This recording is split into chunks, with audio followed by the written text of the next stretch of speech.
स्वागत है आपका एकलव्य स्नातक पर। और आज की इस वीडियो में हम बात करेंगे BA political science honours semester 4 का सब्जेक्ट है जेनेरिक इलेक्टिव हिंदी का वैश्विक परिदृश्य।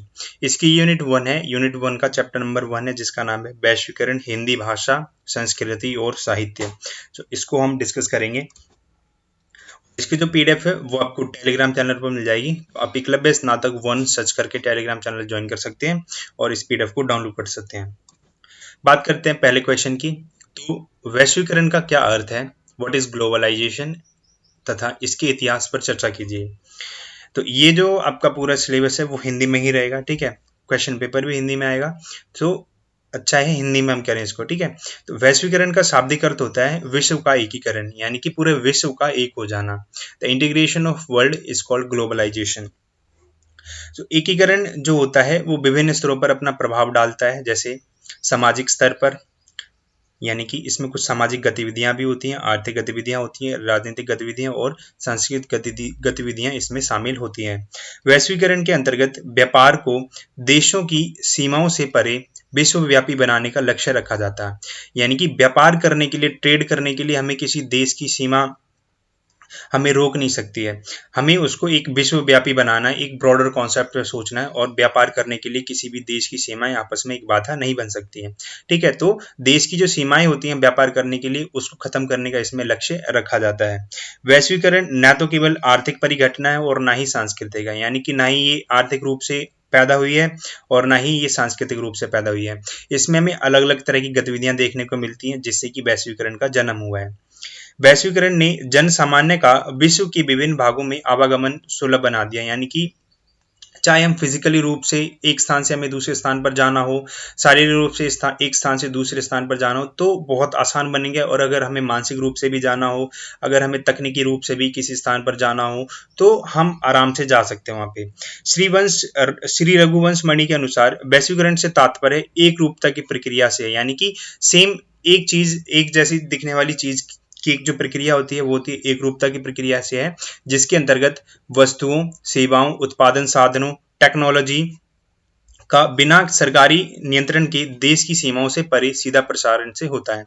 यानी कि साफ साफ कहने का मतलब यही है कि जब हम वस्तुओं की बात करते हैं, सेवाओं की बात करते हैं, उत्पादन साधन की बात करते हैं, टेक्नोलॉजी की बात करते हैं, तो इन चीजों का एक देश से दूसरे देश में जाना बिना किसी सरकारी नियंत्रण के, वो कहलाता है वैश्वीकरण, ठीक है। तो वैश्वीकरण एक ऐसी प्रक्रिया है जिसमें पूरे विश्व का एकीकरण होता है, पूरे विश्व में एक रूपता लाई जाती है, जिसमें वस्तुओं, सेवाओं, उत्पादन साधनों और टेक्नोलॉजी का जो देश की सीमाएं होती हैं उससे परे सीधा का सीधा प्रसारण किया जाता है एक देश से दूसरे देश में, ठीक है। इतना क्लियर है। अब अगर हम बात करते हैं इसके इतिहास के बारे में, तो देखो वैश्वीकरण का जो इतिहास है ना बहुत पुराना है। लेकिन जो कुछ विद्वान होते हैं वो वैश्वीकरण को 20वीं शताब्दी की देन मानते हैं, लेकिन कुछ ऐसे भी हैं जो इसको सतत एक गतिशील प्रक्रिया मानते हैं जो कि एक बहुत प्राचीन टाइम से चलती आ रही है। तो विभिन्न देशों के लोग आपसी संपर्क के आधार पर एक दूसरे के साथ वस्तुओं, व्यक्तिगत विचारों का आदान प्रदान करते हैं, ठीक है। आज भी हम करते हैं और प्राचीन टाइम पे भी, प्राचीन काल से भी हम उस चीज को करते आ रहे हैं। जहाँ पे अगर हमें कुछ किसी वस्तु की जरूरत होती है तो हम कहीं और से बाहर से मंगवाते हैं, किसी दूसरे देश से, ठीक है। उनके बारे में कुछ पढ़ना हो, जैसे पॉलिटिकल थॉट अगर हम पढ़ते हैं तो हम अदर अदर जो कंट्रीज होती है ना, बाहर के जो देश होते हैं उनकी जो पॉलिटिकल थिंकर होते हैं उनके बारे में पढ़ते हैं। तो ये क्या है, व्यक्तिगत विचारों का आदान प्रदान है, वस्तुओं का आदान प्रदान है, ठीक है। वैश्वीकरण का जो स्वरूप है वो प्राचीन काल से ही विकसित होता चला आ रहा है, बहुत पुराने टाइम से है, जब विद्यार्थी, साधु, विद्वान, राजा प्राचीन काल से ही ज्ञान, धन, संपत्ति खोज में विश्व भ्रमण किया करते थे, ठीक है। यानी कि ऐसे स्टूडेंट्स होते थे, साधु होते थे, विद्वान, राजा, ये सब लोग बहुत पुराने टाइम में, प्राचीन काल में, कोई धन के लिए आता था, कोई ज्ञान के लिए आता था, कोई संपत्ति की खोज में आता था, तो ये लोग विश्व भ्रमण किया करते थे। प्राचीन काल में भारत के नालंदा, विक्रमशिला, तक्षशिला जैसे विश्वविद्यालयों में ये लोग अध्ययन के लिए आया करते थे। जैसे चीन से बहुत सारे लोग आते थे तक्षशिला में, नालंदा यूनिवर्सिटी में पढ़ाई करने के लिए।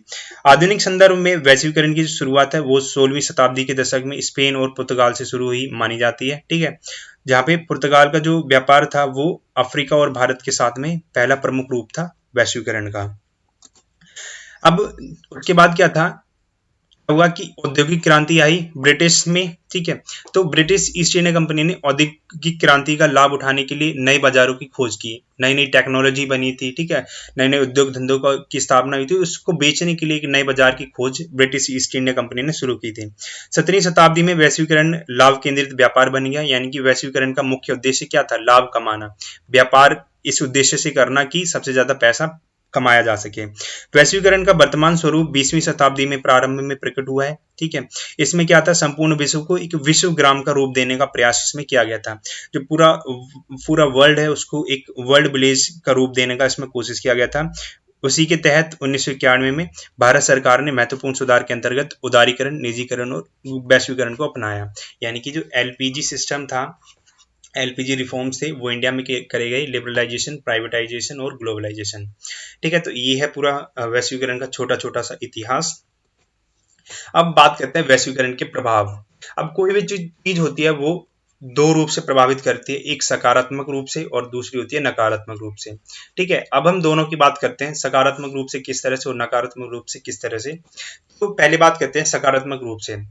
तो हमें एक नया वर्ग विकसित होता दिखाई दे रहा है, एक समाज में एक ऐसी क्लास दिखाई दे रही है जो कि जिसको हम कहते हैं नव विकसित मध्यम वर्ग, यानी कि एक नया वर्ग आ रहा है जिसको हम बोलते हैं मध्यम वर्ग। पहले क्या था? पहले या तो गरीब कोई होता था या अमीर होता था, लेकिन अब एक ऐसी कैटेगरी आ गई है जिसमें मोस्टली सारे लोग आ जाते हैं, जिसको हम बोलते हैं मिडिल क्लास। ये ना ही ज्यादा अमीर होती है और ना ही ज्यादा गरीब होती है, ठीक है। तो इसके कुछ ऐसी ज्यादा बड़े सपने नहीं होते हैं, बस सर्वाइवल करना होता है, ठीक है। तो वैश्वीकरण से हमें एक ऐसी क्लास मिली है जिसको हम मिडिल क्लास बोलते हैं।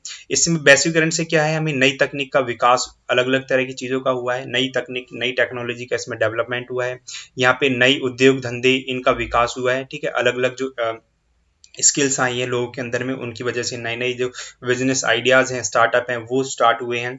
शिक्षा तथा रोजगार के अवसरों में वृद्धि हुई है, ठीक है। लोग बाहर फॉरेन में जाके पढ़ सकते हैं, बाहर जाके कमाई कर सकते हैं, रोजगार ले सकते हैं, नौकरी पा सकते हैं, ठीक है। लोगों को ऐसे अवसर मिल रहे हैं, ऐसी अपॉर्चुनिटीज मिल रही हैं, तो ये चीज हुई है वैश्वीकरण के कारण, ठीक है। तो ये इसके कुछ पॉजिटिव इफेक्ट हैं।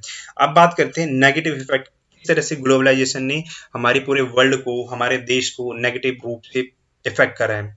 तो सबसे पहले वेशभूषा में बात करते हैं, ठीक है।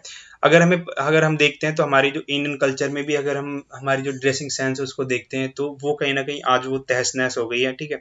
और जो वेस्टर्न कल्चर है, वेस्टर्न ड्रेस सेंस है, वो इंडिया पे हावी होता जा रहा है।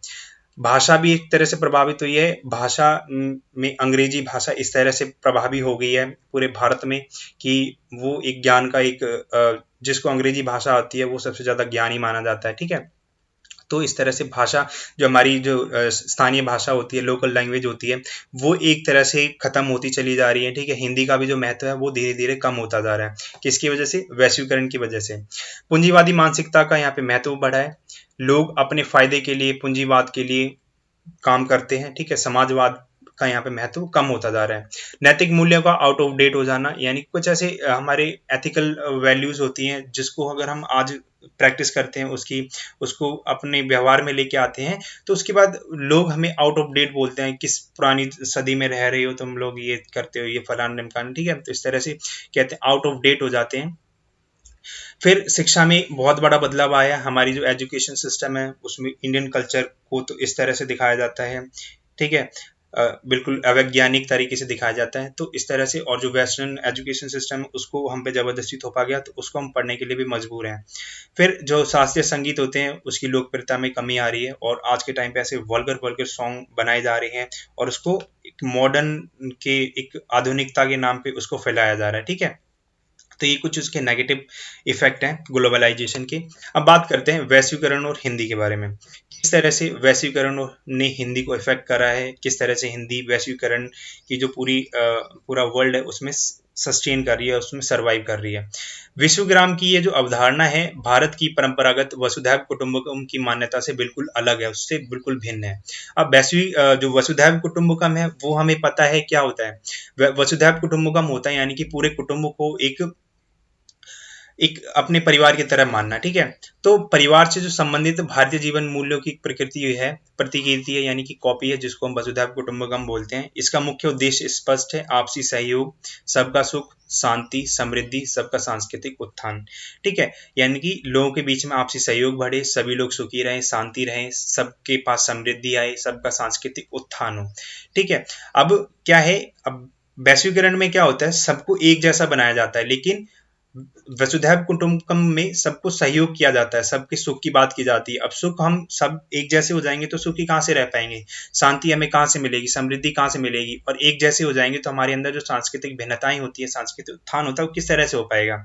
तो इस तरह से जो वसुधैव कुटुंबकम होता है, वो मतलब होता है कि पूरे संसार को एक विश्व, पूरे संसार को एक परिवार के रूप में मानना। ठीक है, लेकिन जो वैश्वीकरण होता है उसका मतलब होता है पूरे विश्व को एक करना, एक रूपता लेके आना, जितने भी यहाँ पे काम किए जाते हैं उसमें एक रूपता लेके आना। ठीक है, तो विदेशी फिल्म जो भाषा होती है, विदेशी भाषा होती है, फिल्म होता है, साहित्य, खान पान, वेशभूषा, आचार व्यवहार भारतीय जीवन पर ये हावी होने लगे। ठीक है, अगर हम बात करते हैं वेस्टर्न सिविलाइजेशन की, वो इंडिया में इस तरह से हावी हो रही है कि जो हमारी जो हमारा जो रियल कल्चर है, हमारी जो असली संस्कृति है, वास्तविक सभ्यता है, वो खत्म होती जा रही है धीरे धीरे।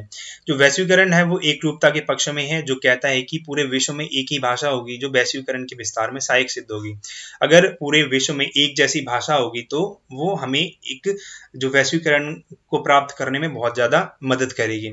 ठीक है, तो भारत जो है एक बहुभाषा और बहुबोली वाला देश है, जो साथ में एक विशाल बाजार भी है। अब भारत में भी हमें बहुत सारी भिन्नताएं देखने को मिलती हैं। ठीक है, विविधताएं देखने को मिलती हैं, यहाँ पे अलग अलग तरह की भाषाएं बोली जाती हैं, उन भाषाओं में भी अलग अलग तरह की जो बोलियां होती हैं वो हमें यहाँ पे देखने को मिलती हैं। तो इस तरह से जो भारत होता है एक बहुभाषी बहुबोली वाला देश है, और ये एक बहुत बड़ा बाजार भी है, एक मार्केट भी है। और बाजार में एक शर्त होती है कि सभी लोग एक ही भाषा में संवाद करें।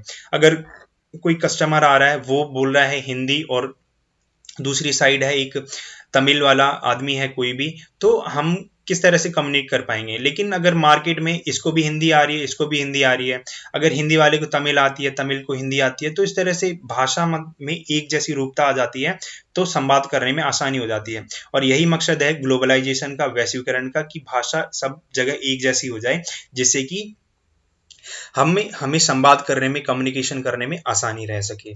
ठीक है, तो जो वैश्वीकरण है उसने भारतीय संस्कृति एवं हिंदी भाषा के विकास में महत्वपूर्ण योगदान दिया है। ठीक है, पूरे वर्ल्ड में, पूरे संसार में उसको फैलाने का प्रयास किया है। संपूर्ण विश्व का ध्यान हिंदी भाषा और भारतीय संस्कृति की ओर आकर्षित हुआ है। ठीक है, फिर भी हम हिंदी को रोजगार और आर्थिक क्रियाकलापों से उस प्रकार नहीं जोड़ पाए जैसे हिंदी को, जैसे अंग्रेजी को। ठीक है, अंग्रेजी जो है वो रोजगार का भी एक माध्यम है। ठीक है, जो भी हमारी इकोनॉमिकल प्रैक्टिसेस वगैरह होती हैं, आर्थिक पैसा कमाने से जो भी संबंधित काम होते हैं, उनसे अंग्रेजी बहुत अच्छी तरह से जुड़ी है। लेकिन हिंदी को हम सिर्फ नहीं जोड़ पाए, हिंदी को हमने सिर्फ एक मनोरंजन की भाषा बनाकर रख दिया है। भारत में जो वैश्वीकरण की वजह से एमएनसीज आई है, मल्टीनेशनल कंपनीज आई हैं, तो उनमें जो नौकरी होती है, नौकरियां किस बेसिस में मिलती है कि आपको कितनी अच्छी अंग्रेजी आती है, कितनी अच्छी आपको इंग्लिश आती है। तो उसी तरह से, और इसने मतलब अंग्रेजी की अनिवार्यता ने, उसकी मैंडेटरीनेस ने जो हिंदी के पंख हैं उसको काट के रख दिया है। तो एमएनसीज के द्वारा केवल अंग्रेजी में दक्ष युवाओं को, यानी कि अंग्रेजी इंग्लिश में जो स्किल्ड होते हैं, उनको ही वहाँ पे नियुक्त किया जाता है, और अंग्रेजी के प्रति बढ़ते आकर्षण ने हिंदी का गला घोटकर रख दिया है। ठीक है, तो ये है वैश्वीकरण और हिंदी के बारे में। अब बात करते हैं संस्कृति और वैश्वीकरण के बारे में।